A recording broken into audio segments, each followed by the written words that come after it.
Welcome back student स्वागत करुच्ची Bharti classes को मु आपण मानकर सागर सर नवम श्रेणी पिला मानकर अर्धवार्षिक परीक्षा प्रस्तुति आज वीडियो माध्यम आम इतिहासर प्रथम अध्यायर चतुर्थ पाठ जार नाम होची शांति पाई प्रारंभिक उद्यम जातिसंघ यह विषयर सबुतक इंपोर्टाट ऑब्जेक्टिव क्वेश्चन आंसर को कवर करबा। इंपोर्टाट ऑब्जेक्टिव क्वेश्चन माने कौन जहाँ 4-5 वर्ष भितर प्रीवियस ईयर क्वेश्चन पेपर थिला से सबुतक ऑब्जेक्टिव क्वेश्चन को कलेक्शन कराई जहाँकि यही विषय कवर होती।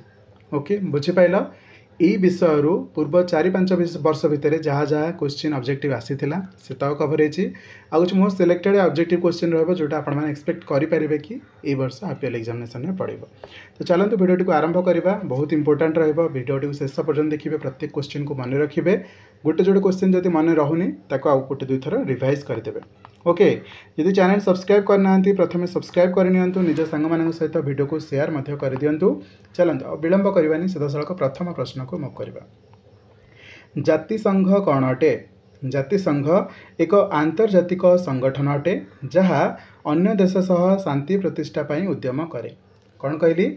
जातिसंघ हूँ एक आंतर्जातिक संगठन ओके जहाँ अन्य देश सहित शांति प्रतिष्ठा पाई उद्यम करिवो। सपोज आम भारत पाकिस्तान मध्य युद्ध होची तो यह समय जातिसंघर कार्य कौन ना यही दुई देश भितर जमती शांति प्रतिष्ठा हम कहीं ये करागला कहीं गोटे विश्वयुद्ध होला पाखापाखि 130 लाख लोक मरी बुझीपार्टी। सामान्य गोटे विश्वयुद्ध 130 लाख लोक मरी देन से गोटे बना जाइथिला जातिसंघ जहाँ फल आउ कौन देश देश भितर एमती युद्ध न हो से ही देश भितर युद्ध हो जदि आउ पड़ोसी देश किए आसिक से भितर पशिले तो यहाँ गोटे विश्वयुद्ध बोली कहुए। जो देखो भारत पाकिस्तान युद्ध हम तो भारत को रूस साहाଯ୍य कर भारत को अमेरिका साहाଯ୍य कर देन पाकिस्तान को आउ आसिक चाइना साहाଯ୍य करें आउ किए देश साहाଯ୍य करें एमती निज निज भितर गोटे युद्ध सृष्टि हो। तो कहीं गठन कराला जातिसंघ ना एक आंतर्जातिक संगठन जहाँ अन्य देश सहित शांति प्रतिष्ठा करिबारे उद्यम करिबो। जमती कि वर्तमान समय आपण मैंने देखुवे रूस और यूक्रेन मध्य युद्ध चली तो जातिसंघ से किसी चेष्टा करिबो कौन करने को शांति प्रतिष्ठा करने को बट से फेल मारुची।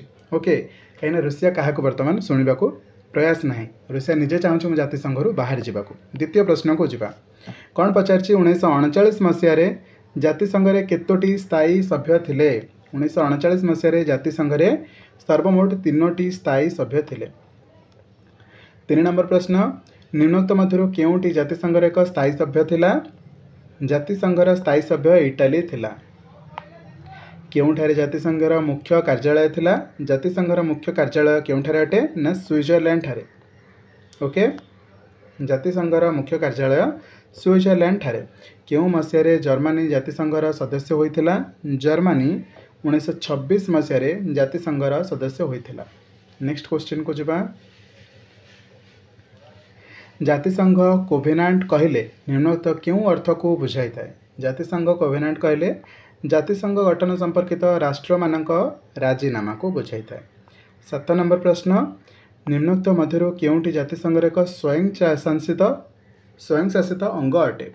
एमानक मध्यरु केउटी जातिसंघर एक स्वयंशासित अंग अटे? आंतर्जातिक न्यायालय।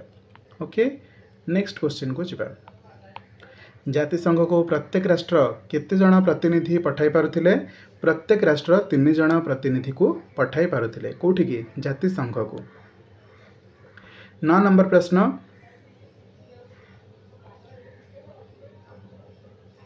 जातिसंघर सभा निम्नोक्त मध्यरु कहार निर्वाचन करुथिले बा काहाको निर्वाचन करुथिले?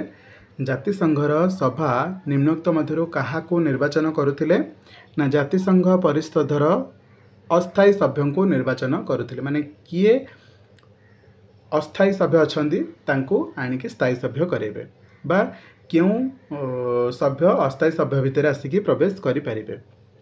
नेक्स्ट क्वेश्चन निम्नोक्त मानक मध्यरु केउं देश जातिसंघ परिषदर स्थायी सभ्य नथिले? सोवियत रूस। निम्नोक्त मध्यरु केउं देश जातिसंघ परिषदर स्थायी सभ्य नथिले? सोवियत रूस बा जोटा आम रशिया कहचे। 11 नंबर प्रश्न निम्नोक्त क्यों कार्यटी जातिसंघ निरापत्ता परिषदर मुख्य कार्य थिला? क्यों कार्यटी जातिसंघ निरापत्ता परिषदर मुख्य कार्य थिला? राष्ट्र मानक मध्य थिबा विवाद गुड़िकर शांतिपूर्ण समाधान करिबा थिला। नेक्स्ट क्वेश्चन 12 नंबर ଜାତିସଂଘର ସଚିବାଳୟରେ କେତେ ଜଣ ବ୍ୟକ୍ତି କାର୍ଯ୍ୟ କରିବା ପାଇଁ ନିଯୁକ୍ତି ପାଇଥିଲେ? ଜାତିସଂଘର ସଚିବାଳୟରେ 750 ଜଣ ବ୍ୟକ୍ତି କାର୍ଯ୍ୟ କରିବା ପାଇଁ ନିଯୁକ୍ତି ପାଇଥିଲେ। ନେକ୍ସଟ क्वेश्चन को ଯିବା 13 नंबर प्रश्न निम्नोक्त मध्यरु केउं स्थानरे आंतर्जातिक न्यायालय प्रतिष्ठित होइतिला? एमानक मध्यरु हेग ठारे आंतर्जातिक न्यायालय प्रतिष्ठा होइतिला। जातिसंघर न्यायालयर आरंभ समय यार विचारपति संख्या केते थिला? जातिसंघर न्यायालयर आरंभ समय यार विचारपति संख्या थिला 15 जन। नेक्स्ट क्वेश्चन आंतर्जातिक न्यायालयर विचारपति मानकु केते वर्ष पई नियुक्ति दिया जाइथिला? 9 वर्ष पई नियुक्ति दिया जाइथिला। काहांकु ना आंतर्जातिक न्यायालयर विचारपति मानकु केते वर्ष? 9 वर्ष। आंतर्जातिक न्यायालयर संविधान केबे सभा द्वारा सर्वसम्मति क्रमे गृहीत होइथिला? आंतर्जातिक न्यायालयर संविधान केबे सभा द्वारा सर्वसम्मति क्रमे गृहीत होइथिला? 1920 फेब्रुआरी 15 तारिख रे। 1920 फेब्रुआरी 15 तारिख रे। नेक्स्ट क्वेश्चन को जिबा आंतर्जातिक श्रम संगठन क्यों मुख्य उद्देश्य साधित करुथिला? आंतर्जातिक श्रम संगठन क्यों मुख्य उद्देश्य साधित करुथिला? ना श्रमिक मानक अवस्थार नियंत्रण पई नियमित प्रस्तुत करुथिला। श्रमिक मानक अवस्थार नियंत्रण पई नियम प्रस्तुत करुथिला। नेक्स्ट निम्नोक्त राष्ट्र मानक मध्यरु केउं राष्ट्र केबे मध्य जातिसंघर सदस्य होई नथिला? एमानक भितरु युक्तराष्ट्र अमेरिका केबे हेले भी जातिसंघर सदस्य होई नथिला। प्रश्न 19 आंतर्जातिक श्रम संगठन किपरि सृष्टि होइथिला?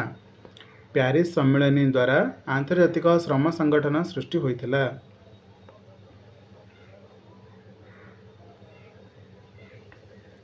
ओके केते नंबर क्वेश्चन आमे नेले 19 नंबर क्वेश्चन गला।